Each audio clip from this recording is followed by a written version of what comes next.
महाराष्ट्र और झारखंड में विधानसभा चुनाव हैं। हरियाणा प्रदेश के विधानसभा चुनाव में कांग्रेस पार्टी हार गई। उनके साथ उनके कई मुद्दे भी धराशायी हो गए। कांग्रेस पार्टी उस हार से बुरी तरह टूट गई है, उबर नहीं पा रही है और उम्मीद की किरण अब वो झारखंड और महाराष्ट्र जैसे राज्यों से लगा रही है। उम्मीद है उनको कि इंडिया गठबंधन की सरकार वहाँ पर बन जाए। बीजेपी की नीतियाँ, कांग्रेस की विचारधारा, इनके मुद्दे और बीच में अप डाउन, कहीं कांग्रेस जीत गई तो कहीं बीजेपी जीत गई, ये चीज़ें चलती रहती हैं। लेकिन जिस भी राज्य में चुनाव आते हैं, चुनाव के टाइम पर माहौल किसके पक्ष में जाता है, वो क्यों जाता है, की पॉइंट यही होता है।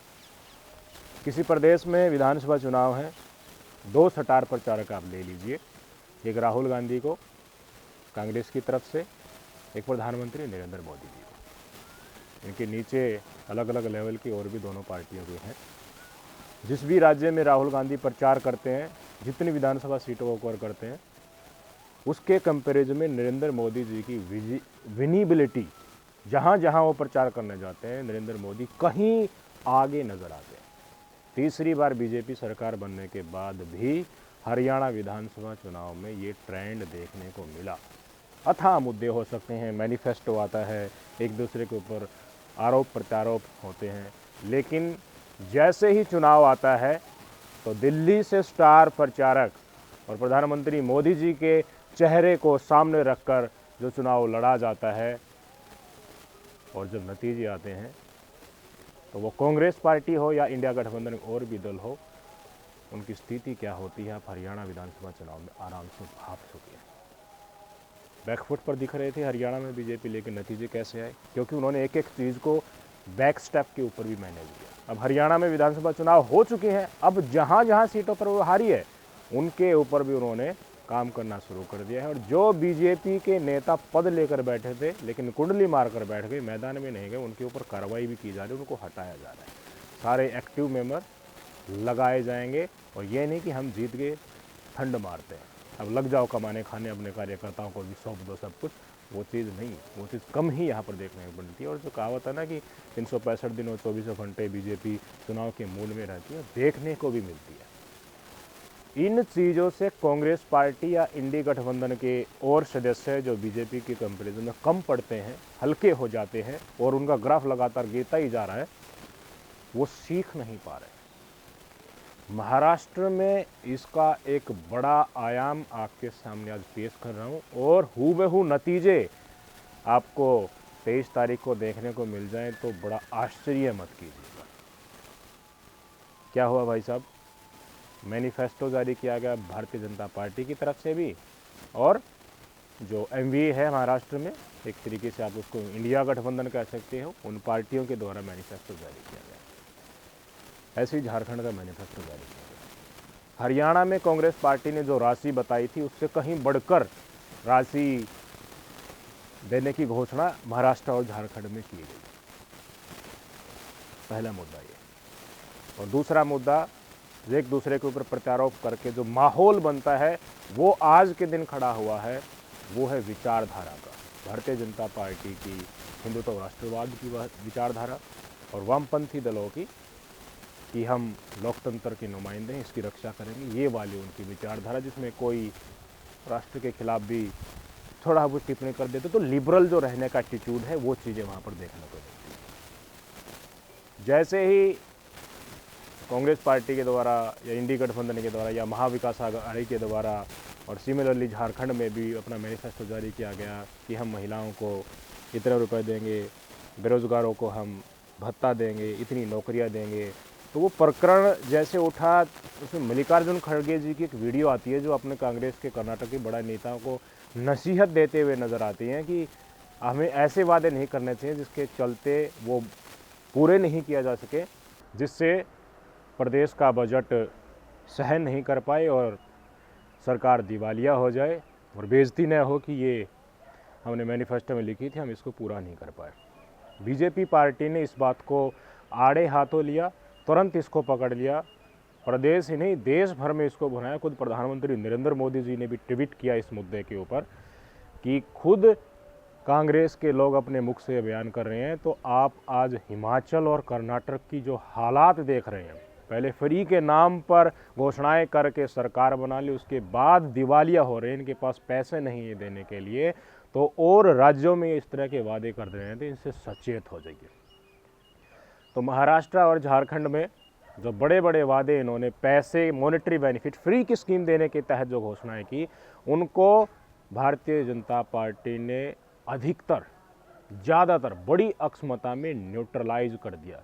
लोगों के बीच में एक संदेश पहुंचाया कि देखिए जो मैनिफेस्टो है बीजेपी का, इसमें आपको फ्री की चीज़ें या मॉनेटरी बेनिफिट बेशक से कम दिया जा रहा हो, लेकिन जो पैसा सरकार के पास होगा वो अब उनकी ही अक्षमता में होगा और आपके विकास के लिए लगाया जाएगा, आपके प्रदेश को कर्जवान नहीं करवाया जाएगा।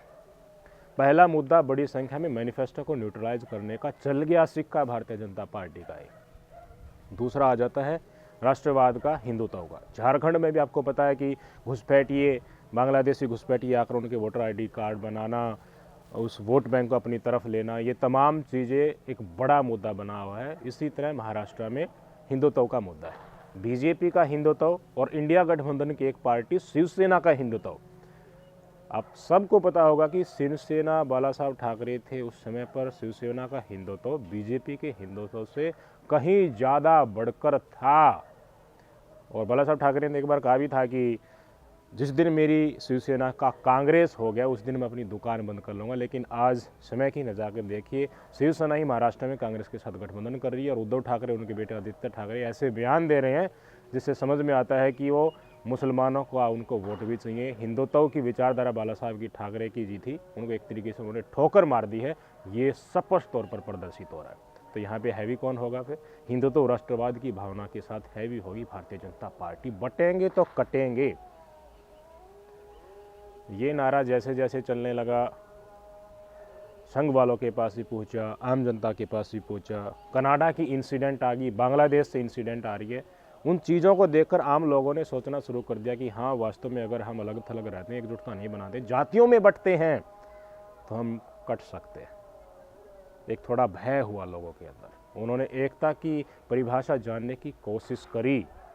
इसी समय पर योगी आदित्यनाथ के द्वारा और स्टार प्रचारकों के द्वारा ये भाषण देना, हिंदुत्व राष्ट्रवाद के प्रति भावना महाराष्ट्र की जनता में जागृत करके बीजेपी के पक्ष में माहौल लगातार बनता गया। इसी बीच मल्लिकार्जुन खड़गे जी का बयान आया, जिन्होंने योगी आदित्यनाथ पर कटाक्ष साधा कि योगी हैं, आपको राजनीति में क्या काम? भाई एक काम करो, दो नहीं कर सकते आप, क्योंकि जो साधु संत होता है वो सबके लिए होता है। बाटो काटो में क्यों जा रहे हैं? हाँ, इधर लोगों को बोलते हैं बटेंगे तो कटेंगे, ये साधु का काम है, नाथ पंथ का काम है। अरे ये काम कोई टेररिस्ट बोल सकता है, आप नहीं बोल सकते। विपक्ष को बड़ी दिक्कत हो रही थी कि बटेंगे तो कटेंगे का नारा महाराष्ट्र में नहीं, पूरे देश भर में आगामी विधानसभा लोकसभा चुनाव में भी दिक्कत दे सकता है, हिंदी बेल्ट में उनको साफ कर सकता है। तो उन्होंने योगी के प्रभाव को कम करने की कोशिश की। लेकिन समय की नज़ाकत देखी, जो भाषण उन्होंने दिया कुछ दिन बाद कि मेरे परिवार के लोगों को काट दिया गया, मैं नाम नहीं बताऊंगा, उसको आज योगी आदित्यनाथ ने ऐसा झटका दिया है, ऐसे रास्ते से मोड़ दिया है, आप सुनकर अचंभित हो जाएंगे कि मल्लिकार्जुन खड़गे के परिवार की हत्या हुई, उनकी बहन की, माताजी के परिवार के सदस्य की, लेकिन मल्लिकार्जुन खड़गे ने स्वयं कहा कि मैं नाम नहीं बताऊंगा। तो योगी महाराज ने उसका असल किसने हत्या की थी, मुस्लिम समाज के लोगों की उस समय पर सल्तनत थी, सत्ताएं थी, उन्होंने हत्या कर दी। उनका नाम नहीं ले रहे हैं मल्लिकार्जुन खड़गे, ये पूरा संदेश उन्होंने अच्छी तरीके से समझा दिया। मेरे बाप ने बोला तू अकेला संतान मेरे लिए है, क्योंकि तेरी माँ मर गई, तेरी बहन मर गई, तेरे चाचा मर गए, मेरा घर पूरा उजाड़ दिया, क्योंकि वो घर जला दिया गया एक जमाने में। वो क्यों जलाया मैं नहीं बोलता, लेकिन जल गया, सब लोग मर गए। आजकल कांग्रेस के राष्ट्रीय अध्यक्ष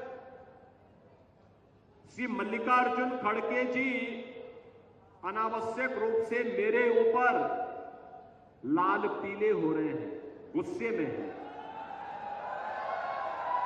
खड़गे जी, मेरे ऊपर गुस्सा मत करिए, मैं तो आपकी उम्र का सम्मान करता हूं। आपको गुस्सा करना है तो निजाम पर करिए, हैदराबाद के निजाम को, जिस हैदराबाद के निजाम के रजाकारों ने आपके गांव को जलाया था, हिंदुओं की निर्मम हत्या की थी, आपकी पूज्य माता को, आपकी बहन को, आपके परिवार के सदस्यों को जलाया था। इस सच्चाई को देश और दुनिया के सामने रखिए कि जब भी बटेंगे तो इसी प्रकार से निर्ममता से कटेंगे। मेरे लिए तो अपना देश और अपना सनातन धर्म से बढ़कर के कुछ भी नहीं हो सकता, लेकिन आपको कम से कम सच्चाई वो रखनी चाहिए जो देश की आजादी के तत्काल बाद निजाम के रजाकारों ने, उनके गुंडों ने उस समय हिंदू जनता पर हैदराबाद रियासत के अंदर किया था। आप इस सच्चाई को छुपाने का काम कर रहे हैं। कुछ माहौल का पता चला।